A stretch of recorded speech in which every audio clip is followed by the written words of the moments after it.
According to a new CNN report, during the 2016 presidential campaign, WikiLeaks reached out to Donald Trump Jr. and an email address that they believed belonged to Donald Trump himself, offering both a decryption key and a web address where they could go log in and have access to the hacked DNC emails before anyone else had access to them.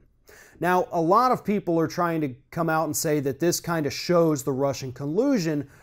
I'm a little more skeptical on that particular fact. What this does show is that WikiLeaks is not an organization that I feel anybody in this country needs to trust. Regardless of the fact that, yes, the information that came out in those DNC emails was helpful, it exposed the party, and that was necessary. The fact that they were trying to feed that information to the Democrats' political opponents in order to elevate Donald Trump is what creates the problem. Not that they had it, but what they did with it. There is a very clear distinction here. And according to reports, it was the Guccifer 2.0, a Russian hacker who originally got the documents, gave them to WikiLeaks, and then WikiLeaks attempted to get them to the Trump campaign. I don't think the collusion tie is there at all. Plus, as of right now, we don't necessarily have any information that tells us that the Trump campaign actually used the decryption key and web address to get in there and access the documents. But don't worry, there are plenty of legal issues that this creates, especially for Donald Trump Jr. You see, the reason we know that this email was sent was because it was turned over to congressional investigators in their ongoing probe into Russian collusion.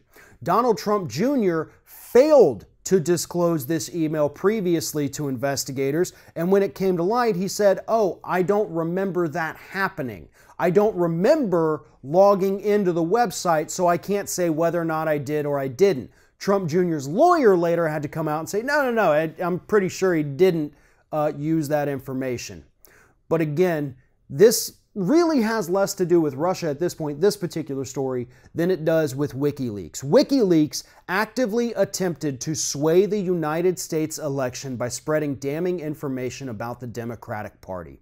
If you have any questions about their motives at this point, I suggest you read this email, you really look into it, and see what they were trying to do.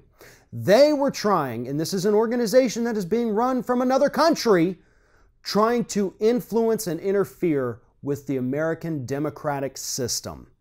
That is not something that any of us should take lightly, and to be honest, that's probably some kind of prosecutorial offense.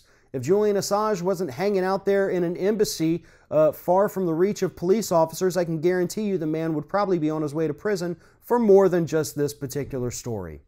But the bottom line is that WikiLeaks, in their attempts to help Donald Trump and by reaching out to Donald Trump Jr., probably the dumbest person in the Trump family, has created an entire new world of legal problems that Trump and his son are going to have to answer, most likely in front of a grand jury. Thanks for watching, and if you like what you see here on Ring of Fire, we encourage you to subscribe to our channel.